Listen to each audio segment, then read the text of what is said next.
It's Friday, 3rd of July. It's getting on for 9 o'clock, and we've woken up in Tipoa Power Reserve or Owhiro Kiwi Beach or something. I'm not exactly sure.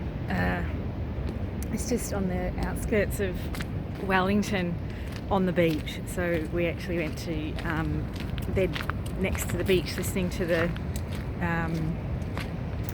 waves roar all night, which was lovely. Well, the little bit of night we had. I feel a little bit better now. That crossing was awful. Like, it was all right when it was going up and down, even though I didn't feel so good.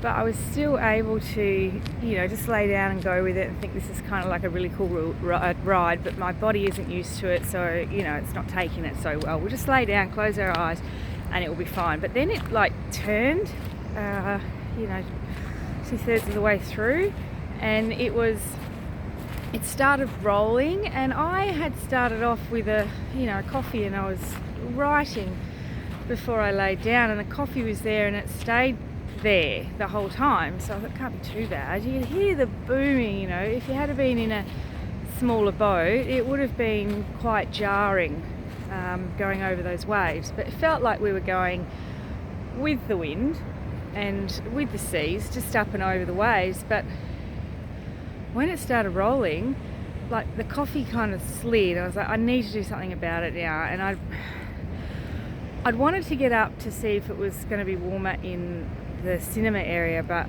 I just thought I can't sit up through this anyway. So anyway, I was prompted to move. I had to take this coffee because it was sliding, and at the same time it was this almighty crash that the kitchen must have lost a trolley full or more of their silverware, because it was just massive noise, and it just kind of continued while the boat continued moving.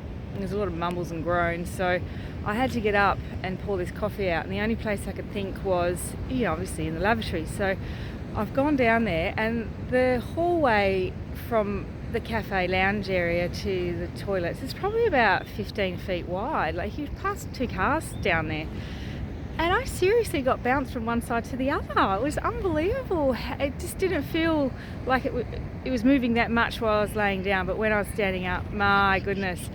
And then I noticed there's bags, if you feel unwell, grab a bag. There's all of them dotted everywhere, and the only place that there was any left was in the dining room. So they were all gone, and there were people, sitting with their heads in their hands and their bags. And in the ladies' restroom, there were people laying on the sink. And when I came back out, I only just made it back to my chairs to lay down. I thought I'd have to turn around and go back to the ladies' room, and I noticed everybody that was sitting up before was really slumped down in their chair and really low.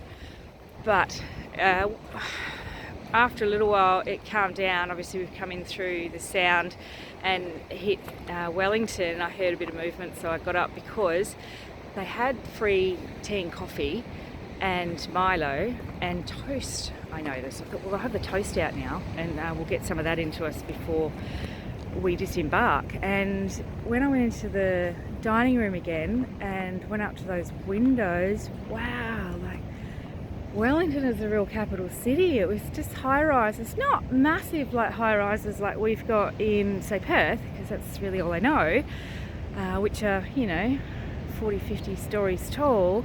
These ones aren't quite as tall as that, but there was just that whole foreshore was just medium high rises all together, and it just looked really cool, really pretty. And I wanted to wake Ruby up, but she had a beanie over her eyes, and I wasn't going to wake her up till last minute because she didn't feel so good either.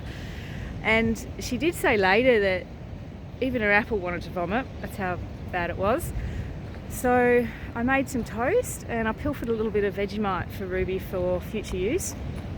And then we were able to grab our belongings and head down to our car and get out of there. And we came straight down to this place to rest, and Ruby doesn't want to do anything today. I did have a tour of the beehive planned, and we did go past and see the beehive in the dark, and I really honestly wish that I'd I'd gotten a bacon and egg toastie or something just to settle my stomach a bit because I'm still not feeling 100%. But day of rest today, and then we'll see what Wellington has to offer. But it looks like a lot. It looks really cool. I am a city girl, I guess. I did grow up in the centre of Perth and spent a lot of time actually right in the centre of Perth. So I do like exploring the cities. But I'm still looking forward to seeing the countryside as well. And this is pretty good first stop, really. And we'll probably stay here for a couple of days. We'll be able to stay here and rest all day because you're only allowed usually 2 nights in one spot. So we will stay here tonight, and it looks like there's going to be plenty of room. We can stay here tomorrow night as well, because I'm not including the couple of hours that we stayed this morning in that.